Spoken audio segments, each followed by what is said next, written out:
Welcome to FailCraft, the podcast where we dive into the messy, real side of success and explore how setbacks become the stepping stones to growth and clarity. Today's guest is JC Chamberlain, a man of incredible range. He is a serial entrepreneur who has managed billion-dollar real estate portfolios and a national cycling champion who has ridden over 400,000 miles.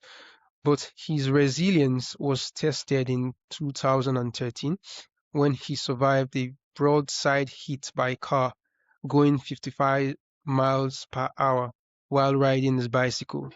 He's here to talk about how he survived that crisis, the skill of reframing obstacles that he learned at a young age, and how building what he calls emotional wealth can help us navigate life life's hardest moments. So, JC, it's a pleasure to have you on the show today, sir. Welcome to FailCraft. Nice to be here. Thank you so much, Ezekiel.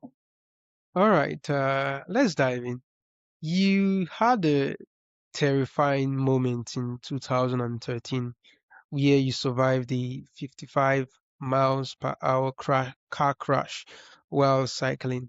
But you also mentioned, that you learned the skill of reframing obstacles at an early age. So can you take us back to, the aftermath of that crash?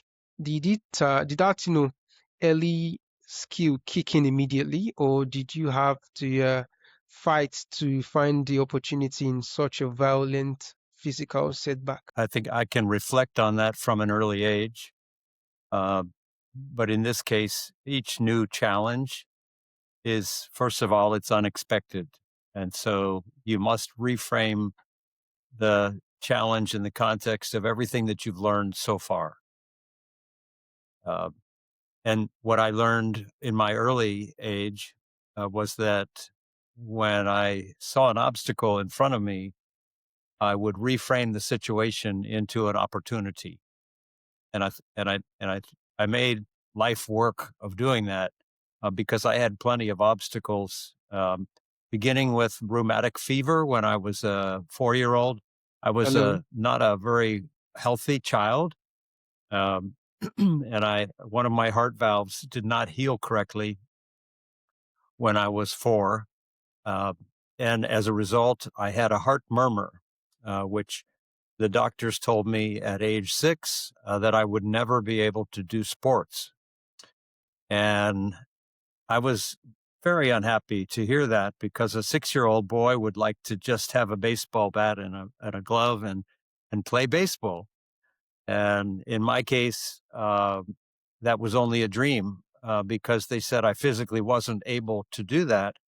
So I asked my parents to take me to the presentation of orchestra instruments at the high school when I was 7. And I begged them to buy me a violin. And they said, well, you seem very enthusiastic about this, but we're not going to buy you one, but we'll rent you a violin. And I now am happy to say that I'm on my 9th violin and that I've owned a whole series of violins throughout the years, but that I began immediately to play the violin 3 hours a day, kneeling in front of the record player. And the way that I learned is now called a Suzuki method, where you simply listen to the music and you play without reading music. And that turned out to be a very good way for me to learn. And I reframed the bad situation of not being able to do sports into eventually reaching the first chair in the first violin section of my middle school orchestra. Okay, that's indeed an interesting journey. So, JC, you talk about emotional wealth bank accounts. So, when you were in the hospital or recovering from that crash, what did making a daily deposit into these accounts actually look like for you? Well, first of all, I didn't discover that I had those until several years after the crash. Oh, wow. It was a very dark time. When I woke up in the hospital, the surgeons came to my bedside and they said, uh, based on what we see, if you work hard, you can learn to walk, but you should never hope to ride a bicycle again. And I'd already ridden my bicycle several 100,000 miles. It was really my sport. And so I turned to the surgeon and I said, I don't think you realize who you're saying that to. Uh, and I'm not sure how I'll get there, but I will get there. And they got up and walked out of the room. So I didn't have a lot of support from the surgeons. Um, and they were, for the next couple of years, it was a very dark time for me as an athlete.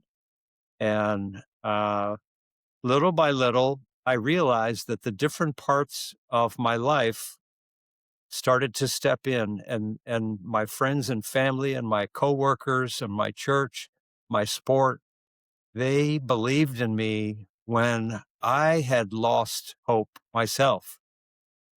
And that was really a remarkable discovery as I began to climb out of my depression after being hit by the car and physically began to put my body back together.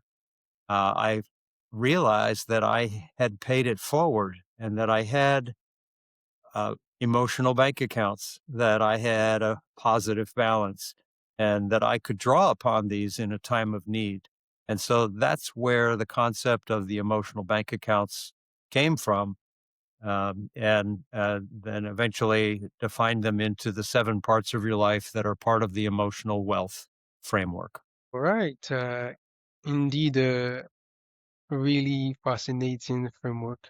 So, JC, physical recovery is one thing, but mental recovery is another. So, did you struggle with the loss of identity as a cyclist and champion during that time? When I was in the hospital, in the recovery hospital, rehabilitation, my brother, who is a medical doctor, came to my bedside and he said, JC, I've seen you recover from crashes in bicycle racing many times. He said, I have no doubt that your bones will heal.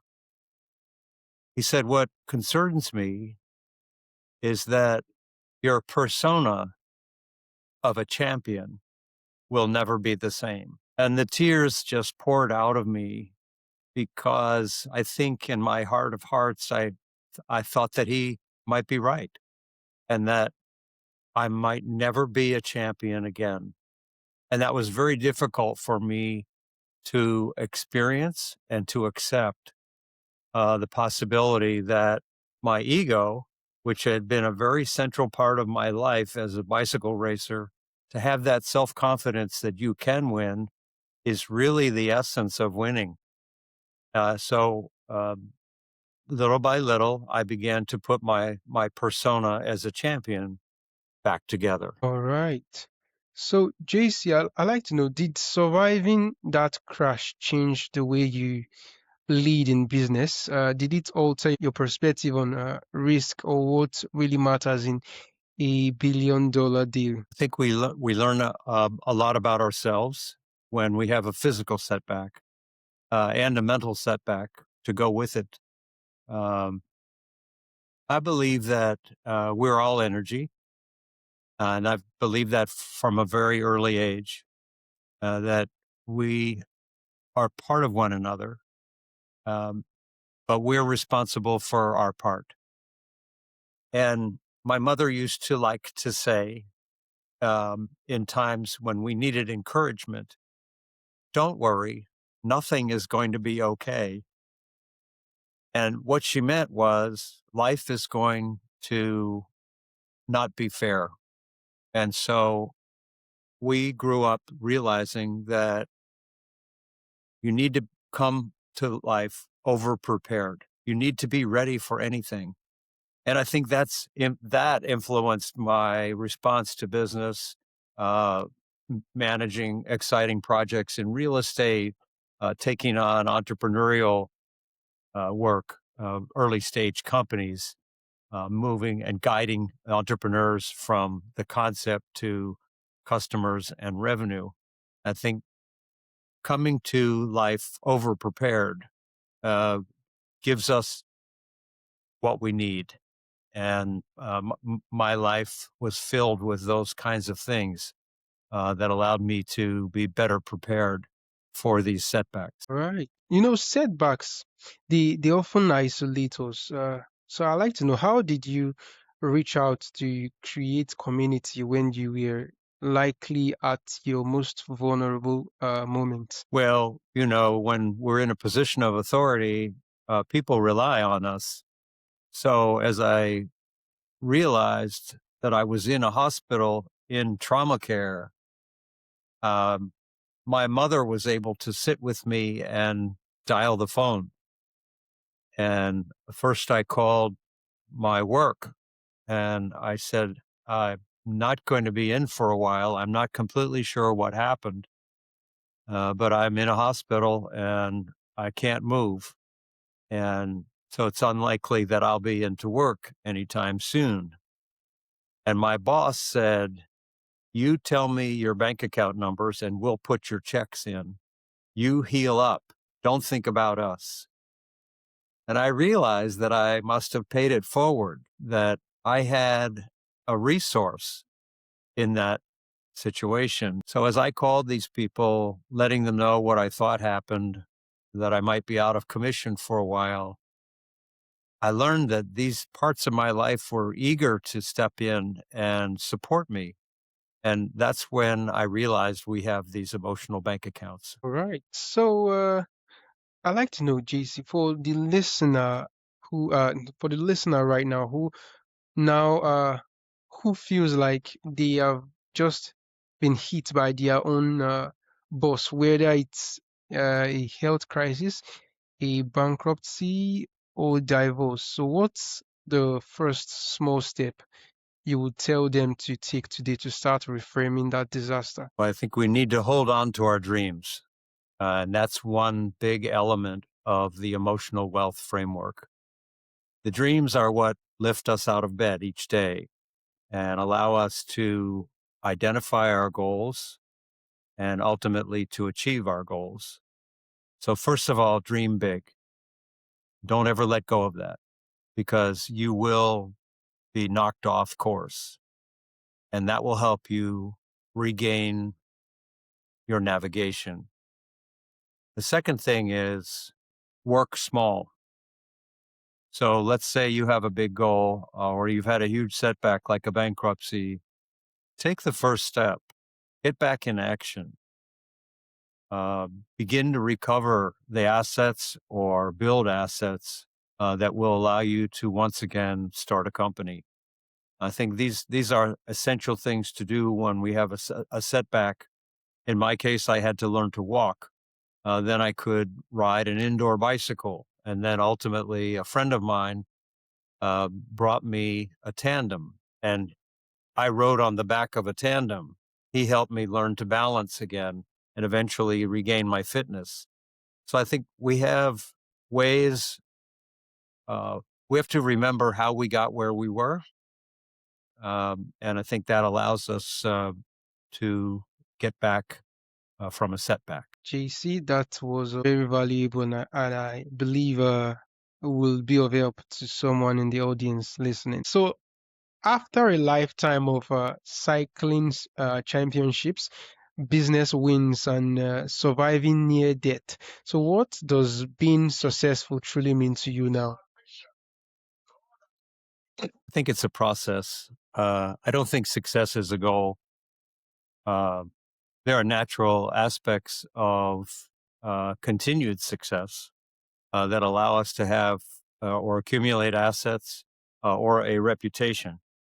Um, but I think unless you truly find joy in the process, uh, that is really the essence that I would say I would like to leave your listeners with is that um, find joy in the process, whatever it is that you do. That's the success. John Lennon was asked when he was young.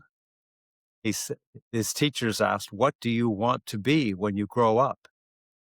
And he said, "I want to be happy." And they said, "Oh no, you don't understand the question. And his response was, "Oh, no, you don't understand life."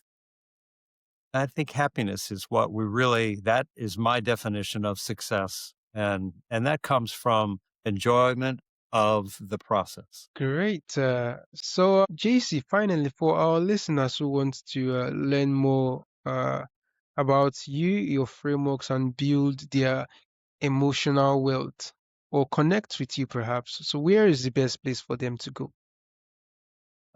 We can look at a book title, and perhaps I can share this page. This is the back cover of my book.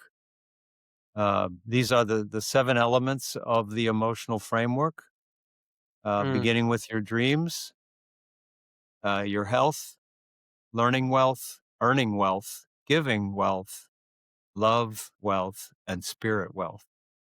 So these are the 7 elements of the emotional wealth framework.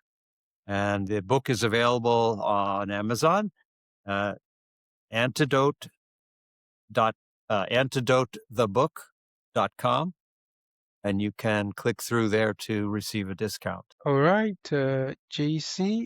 It's been such a powerful conversation with you, and I am indeed honored to have you on the show today. It's an honor to be here. Thank you so much for having me.